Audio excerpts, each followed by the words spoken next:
안녕하십니까. 오늘 소개할 기업은 더치 브로스입니다. 티커는 BROS, 브로스이고요. 모르시는 분들도 많을 텐데 커피 전문점입니다. 작년 9월에 상장한 드라이브 스루 커피 체인이고요. 미국 일부 지역에서는 상당히 핫한 커피 체인입니다. 최근에 이제 미국 남부에 집중적으로 매장이 생기고 있는데 생기는 매장마다 긴 차량 행렬을 볼 수 있습니다. 지금 굉장히 빠른 속도로 성장하고 있고 브랜드 이미지, 맛, 문화 등 여러 면에서 상당히 평판이 좋습니다. 공모가는 한 주당 23달러였는데 많이 올랐다가 최근에 1분기 실적 발표하고 많이 떨어졌습니다.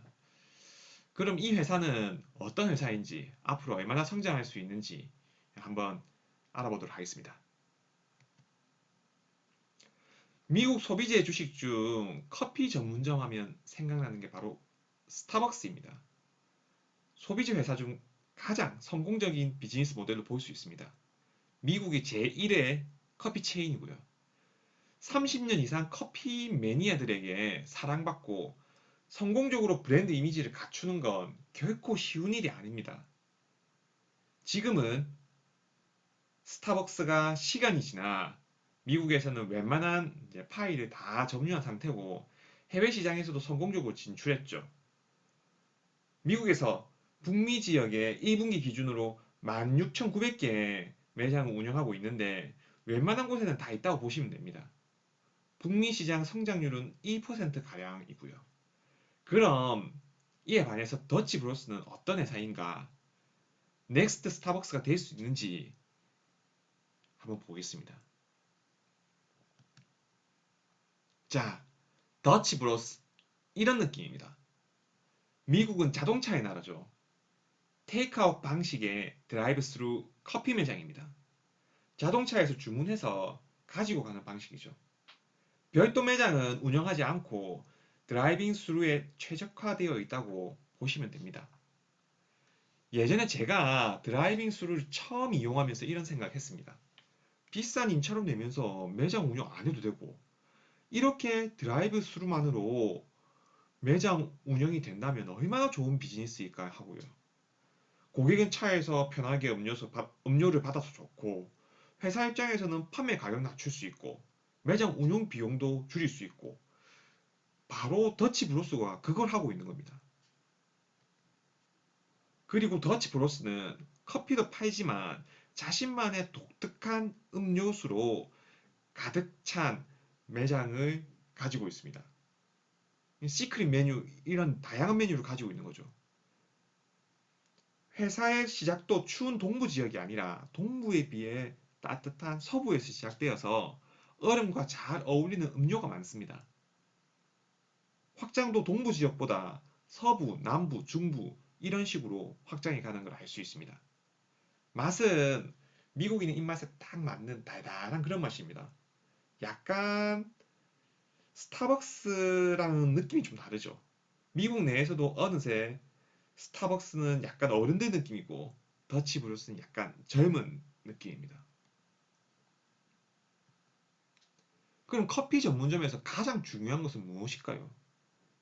자신만의 브랜드 이미지입니다. 커피 전문점도 그들의 IP가 있어야 합니다. 이 커피를 마실 때 자신이 느낄 수 있는 이미지가 바로 커피에 대한 브랜드 이미지입니다. 이걸 가장 잘 활용한 브랜드가 스타벅스죠. 스타벅스에 가면 어떤 맛이 나고 자신이 어떠한 기분을 느끼지 그리고 그걸 느끼고 싶어 하는 거죠. 그래서 스타벅스가 성공할 수 있었던 겁니다. 1971년 설립된 기업이 오랜 기간 전 세계적으로 대형 커피 체인을 가지고 있는 것은 커피 맛은 당연한 거고 그들의 IP를 잘 유지하고 갖고 왔기 때문에 가능했습니다. 스타벅스 느낌은 한국이랑 미국이랑 이미지가 약간 비슷합니다. 가격도 다른 커피 매장 대비해서 약간 비싼 편이고요. 이용하는 사람들도 이젠 나이가 조금 있으신 분들이 많습니다. 분위기도 약간 현대적이면서도 세련된 느낌. 인테리어에서도 우드를 많이 사용해서 커피 맛과 어우러지는 이런 무게감을 강조합니다.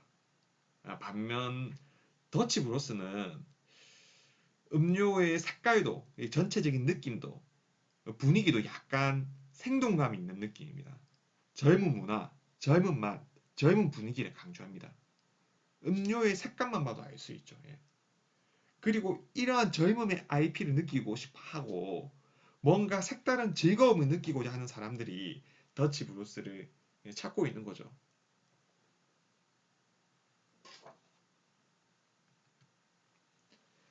이분은 창업자 트래비스 보아스마 회장인데요. 이분이 더치 브루스의 문화를 만드는데 큰 역할을 하고 있습니다. 사람들을 돌보고 함께 성장하는 것이 더치 브로스의 이제 핵심이며 회사는 전체적으로 이제 매년 지역이나 국가에 봉사하는 마음으로 수백만 달러를 기부하고 있습니다. 이렇게 직원, 고객, 지역 사회의 삶에 엄청난 변화를 주기 위해서 이제 더치 브로스는 최선을 다하고 있다. 이런 부분으로 자신의 IP를 만들어가고 있는 거죠. 여기 보면 It's about fun, It's about people, and It's about great coffee 이런 식으로 이제 즐거움과 사람과 그리고 우리는 커피를 이제 가장 중요시한다. 이런 자신들의 문화를 느낄 수 있습니다. 그럼 더치 브로스의 비즈니스 모델은 어떠할까요? 첫 번째는 드라이브 스루입니다. 더치 브로스는 커피 매장 중심이 아닌 드라이빙 스루 중심의 커피 체인이고 이것이 더치 브로스 비즈니스 모델의 핵심입니다. 이는 더치 브로스 IP와 결합하면서 강력한 시너지를 냅니다. 이제 커피 매장이 드라이빙 스루라는 것은 굳이 시내 중심의 비싼 임차료를 감수하지 않을 수 있음을 의미합니다. 더치 브로스의 입지 선정 전략도 시내 중심이 아닌 외곽에서 동일 매장의 근처에 하나씩 하나씩 심어 나가는 방식입니다. 인근에 있는 매장에 대한 홍보 효과에 시너지를 줄 수 있도록 말이죠. 또한 이러한 전략은 경쟁이 더 치열한 지역을 적극적으로 선점하여 나가는 방식이기 때문에 확장성도 상당히 뛰어납니다. 이 월마트 초기 사업 모델이 이랬습니다. 지금은 월마트의 덩치가 엄청나게 커졌지만 최초에 시작한 월마트는 이제 아칸소의 중소도시에서 시작되었고 이 창고형 마트는 인구가 많은 대도시에 있어야 한다는 통념 대신 중소도시에서 충성 고객을 기반으로 독점적인 영향력을 행사하는 방식으로 시장을 잠식해 갔습니다. 더치 브로스가 딱 이렇게 하고 있습니다, 지금.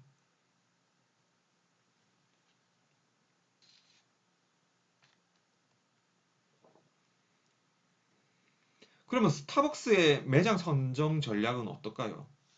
스타벅스는 매장 선정 전략 자체가 다릅니다. 한국은 워낙 스타벅스 브랜드 이미지가 높아서 어디에 차려도 스타벅스가 잘 되지만 타 지역의 경우에는 스타벅스는 주로 중위 소득 중심의 대도시 오피스 인근을 선호한 경향이 있습니다. 이 스타벅스는 일관된 고급 커피를 제공한다는 원칙이 있기 때문에 사무실이 많고 직원이 많은 대도시는 이제 일관된 충성 커피 고객을 확보할 수 있는 거죠. 그리고 일을 많이 하는 사람이 통계적으로 커피에 대한 선호도가 굉장히 높습니다. 이 단골 고객은 사무실로 가기 전에 매일 아침에 커피 주문하고 그리고 점심 때도 커피와 함께 하거든요. 하지만 더치브로스 고객은 약간 다릅니다. 오피스 인근이나 대도시보다는 교통이 편리하고 이제 대도시보다는 중소도시에서 매점을 개점하는 경향이 있습니다. 이 스타벅스와 고객층이 겹치지 않기 때문에 자연스럽게 경쟁 관계라고 보기에는 조금 애매한 부분이 있습니다. 그리고 드라이브 스루는 이제 매장을 별도로 운영하지 않기 때문에 이제 매장 운영비나 인건비를 대폭 낮출 수 있습니다. 그렇기 때문에 이 코로나 팬데믹 영향도 이제 피할 수 있었던 거죠. 다음으로 미국 최대 이제 커피 전문점 스타벅스와 비교를 통해서 앞으로 더치브로스가 제2의 스타벅스가 될 수 있는지 한번 알아보겠습니다. 이건 스타벅스가 얼마 전 발표한 2분기 실적인데 전 세계적으로 이제 34,630개 매장으로 기간을 마감했습니다. 52%는 회사에서 운영하고 49%는 라이센스로 운영하고 있습니다. 2분기 말 미국과 중국의 스타벅스 매장은 회사 전체 매장 중 62%를 차지했고 미국에는 15,500개 그리고 중국에는 5,600여 개의 매장이 있습니다. 이 스타벅스는 중국에서도 굉장히 성공한 모델이고 지금도 중국에서 굉장히 성장하고 있습니다. 예. 미국의 이제 스타벅스 영업이익률이 17%, 이제 글로벌은 10% 가량 되는데 글로벌 영업이익률이 이제 전년 대비 낮은 이유는 중국의 봉쇄로 인한 영업에 영향을 받았기 때문입니다. 예. 스타벅스는 위에서 보는 것과 같이 미국뿐만 아니라 글로벌로 이제 34,000개가 넘는 매장을 운영하고 있는 커피 체인입니다. 브랜드 이미징도 굉장히 잘 되어 있어서 가격 결정력도 보유하고 있어 인플레에도 해지가 되는 소비재 기업이고요. 사실 스타벅스는 미국 웬만한 지역에 다 있어서 미국 시장에서 확장성은 이제 1% 가량밖에 안 됩니다. 하지만 돈을 버는 기업이죠. 앞으로 커피 가격 인상이나 라이센스 사업을 통해 추가적인 수익도 창출이 가능하고요. 2021년 매출액이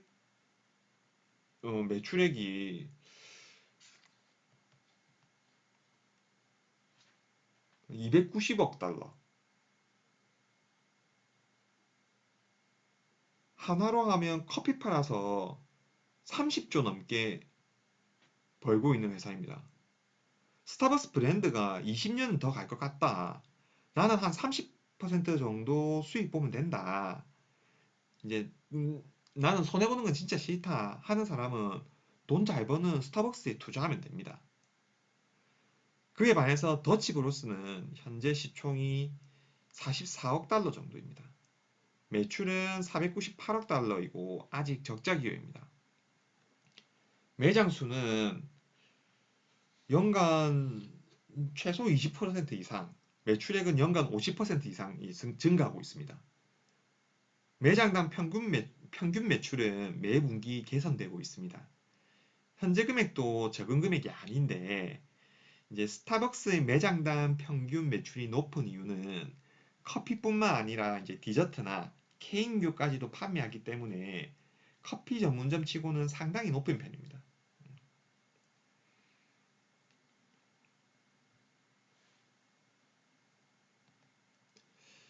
다음으로 매장 확장에 따른 이제 가치 평가를 한번 해보겠는데요. 일단 회사가 최우선으로 강조하고 있는 매장 확장 계획은 보수적 수치이기 때문에 현재 영업 현황이 유지된다면 회사에서 제시한 매장 수 4,000개는 10년에서 15년간 매장 수 4,000개는 무난하게 달성이 될 거라고 생각이 됩니다. 우선 2022년, 2023년 목표로 한 이제 130개 그리고 2023년에 160개를 넘어설 수 있는지 지켜봐야겠죠.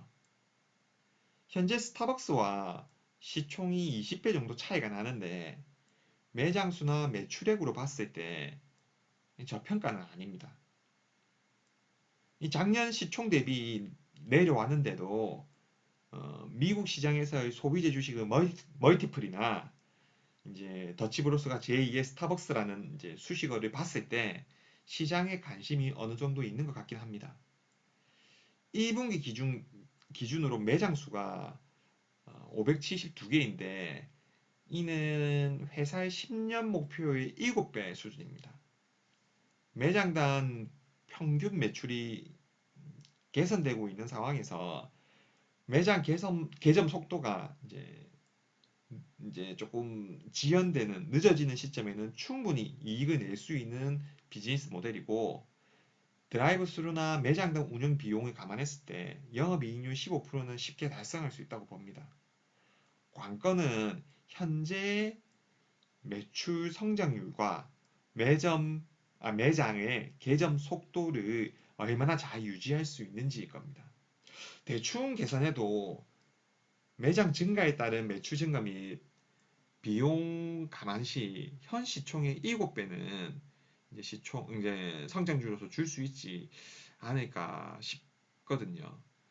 그러면 10년간 한 7배 정도로 봤을 때는 크게 이제 뭐 이 브랜드 이미지를 유지를 한다면 이렇게 성장할 수 있지 않을까 하는 이제 개인적인 사견입니다.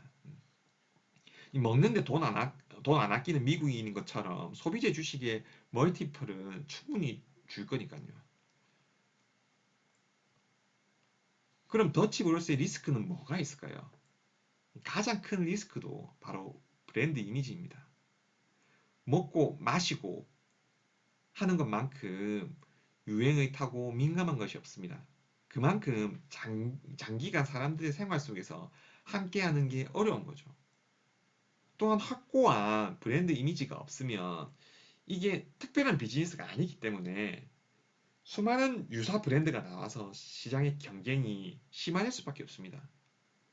그래서 소비자들이 자신을 선택하게 만드는 브랜드 이미지가 가장 중요한 핵심입니다. 그리고 이건 하루아침에 만들어지는 게 아니고 가꾸어 나가야 되는 것이고 지속시키기 위해서는 회사의 관심과 그리고 꾸준한 투자가 필요합니다. 현재까지는 잘하고 있는 것 같습니다. 다음 시간에는 더치브로스의 1분기 실적과 회사의 장기 성장 동력에 대해서 어떤 이야기를 하고 있는지 한번 알아보도록 하겠습니다.